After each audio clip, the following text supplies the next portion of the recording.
Yesterday I was listening to the radio and heard somebody talk about some exonerations that were happening. And I was thinking, 20 years ago, you did not hear the radio talking about exonerations. Nobody even knew what the word exoneration was. Now it has become commonplace to hear that. And I like to think it's because of the work that we've contributed to that conversation, the successes that we've had in developing that conversation nationally. If someone had told me 20 years ago that we would have freed 33 innocent people, I would have been thrilled. I would have been intimidated by the thought of all the work that was going to take to achieve that. I never would have contemplated that we would have gone from the yellow pad and pencil to the robust, incredible organization that we are now. I'm kind of in awe of what we've done, and truly in awe of the clients that we serve. I am always astonished by their tremendous amount of introspection about what they experienced, their ability to talk about what they've experienced in a thoughtful and insightful way about what it means about not just our criminal legal system, but also humanity and who they are in the world and who they are in their families and their communities. On the second day of trial, I called my parents at home and I said, I'm going to prison for the rest of my life. On the second day of trial, I knew it. They had set a stage. It was ridiculous what was going on in that courtroom. They just set this up, tag you're it, and you're going to prison for this. As we're celebrating 20 years of NCIP's existence, we are also mourning the loss of an important member of NCIP's community, Rick Walker. I basically was convicted on no evidence, couldn't place me at the scene of the crime. It was just, in all earnest, black guy from East Palo Alto, murder capital, well, he must have done it. Rick had been part of our NCIP community almost since our inception, right after his own exoneration here in Santa Clara County. I don't want anyone to go through what I went through, ever, right? This is a horrible thing, right? To be wrongfully accused of, in my case, first-degree murder, right? And I've never even had physical altercation with anyone before that, right? To be accused of this, right? And then have my entire existence torn, at its fabric and having to go through this. It's just, I don't want anyone to have to go through what I went through. This is horrible, So it's become my life's work, to help others behind me with the debilitating effects of being wrongfully incarcerated, This is what I do. This is just where I want to be. Rick was warm and giving and kind and funny and smart and thoughtful and dear to every member of the community. He had time and effort for everyone. Every one of our exonerees were greeted by Rick. He was sort of the elder statesman of the exoneree community here in California. Others who had been freed respected him, looked up to him, sought his advice and counsel, which he gave generously and freely to the extent he was able to help. He did in any way possible. One of the lessons that Rick taught all of us, he left on his voicemail for everyone to hear. Remember, attitude is everything, so choose a good one today. You really have to stay positive. Don't embrace negativity because it's not going to help you in any way. He gave the best hugs. He was just warm and embracing, a tremendous friend and colleague, providing incredible insight into the problems of the system and how we might support those who were the victims of those problems. I love it. I love this work. They call me, I come, right? And that'll be until I leave here. This is what I love to do. He remains an incredible force and presence for NCIP and all of our staff and clients. The only members of our community who don't know Rick are the 4 people who were exonerated during the pandemic.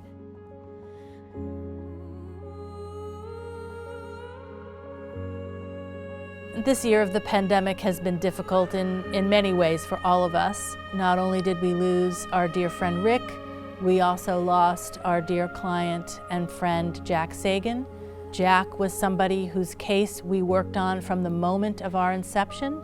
When we achieved his exoneration and he was released, we all came together to try to support him in his reintegration. And he had the unfortunate experience of contracting COVID.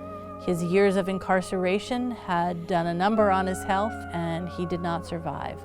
So we had to once again, in very difficult circumstances, support one another in our loss of Jack, another valuable and cherished member of our community. When NCIP takes on a case, we don't just take on a person and their case. We take on an entire family, develop relationships with family members, community members, and it is only through the joint work of all of us that we're able to achieve any success. We've also recognized the real need to provide support services to people once they are released, when the hard work of being part of this society begins.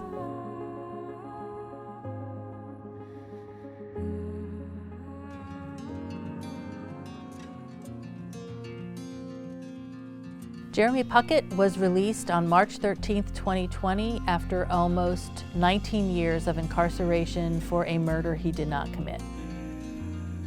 Jeremy was represented by NCIP, along with our volunteer attorney Karen Sununu Towery and the law firm of Simpson Thatcher. The case factually turned when the wife of the actual perpetrator spoke to our team and said that the actual perpetrator had admitted to her that he had participated in the murder, and Jeremy was not part of it and was nowhere around when the murder took place. Jeremy is part of a large, warm, welcoming family, all of who were there to greet him when he came out after his release. It was a wonderful, chaotic scene. People welcoming Jeremy home, screams, claps. His daughter, who he hadn't seen in quite some time, leapt into his arms.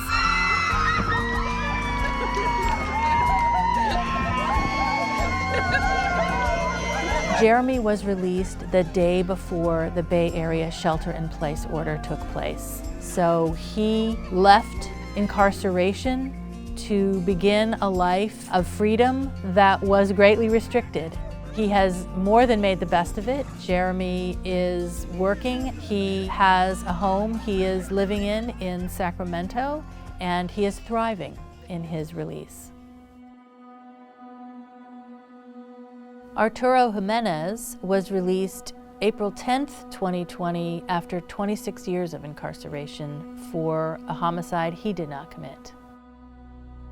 NCIP co-counseled on Arturo's case with an attorney named Ellen Eggers, who we worked with before, as well as the law firm of Morrison and Forster.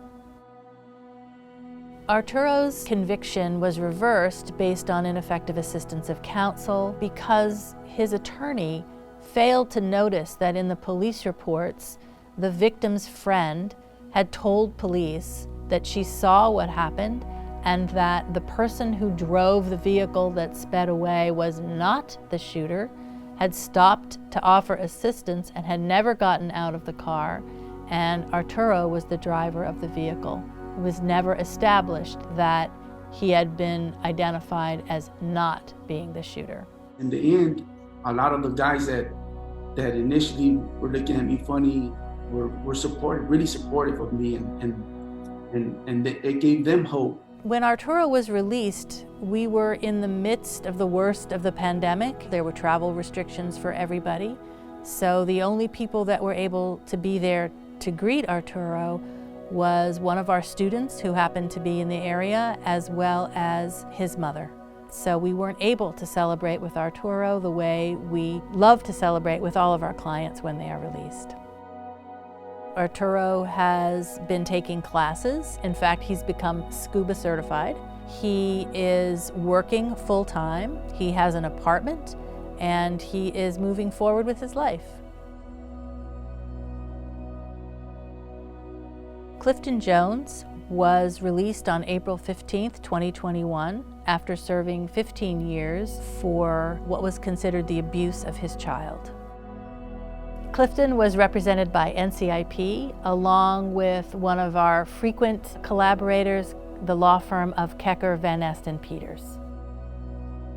The death of his child was considered to be abuse because it was not recognized that the injury that his child had could have been sustained by the short fall that Clifton described that they had. Since then, the American Academy of Pediatricians has recognized that the short fall that Clifton and his child experienced can in fact cause the exact injuries experienced by Clifton's son. Clifton was greeted at the prison by members of his legal team. I was so happy, I don't know even how to speak right now. And this doesn't happen to me. My sister will tell you. I don't get like this often, but yes, I don't even know what to say, how to be, you know, but all I know is that I'm grateful to each and every one, because y'all all helped and y'all all there for me. Clifton wanted to immediately get on the road and go to his family in another state, but the one thing he wanted to do before he left was visit the grave of his son, where he spent several hours beginning the process of grieving for the death of his son that he had not yet had the opportunity to do. Clifton's now in Georgia with his family. He is working in landscaping. He is, like many people who are freed after years of incarceration, struggling to find secure housing and stable places to live. But he is upbeat and positive about moving forward with his life and finding a stable home. Juan Bautista, known to us and his family as Jesse, was released on June 24th, 2021, after serving 12 years for an attempted murder he did not commit.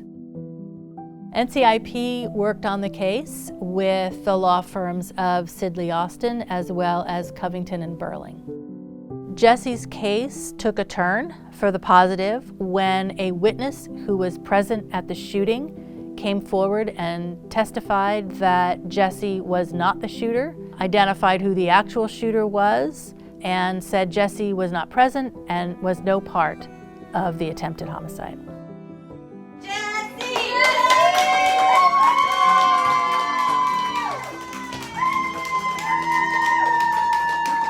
Yeah. His legal team met him, family members met him, students who had worked on his case met him. It feels weird. Jesse's living in Lodi with family members, and he's enjoying his time with his family. He is working and just got a new car. During his time in prison, Jesse got his GED, also took classes, and since his release, he is studying as well, taking classes in HVAC and learning and teaching American Sign Language.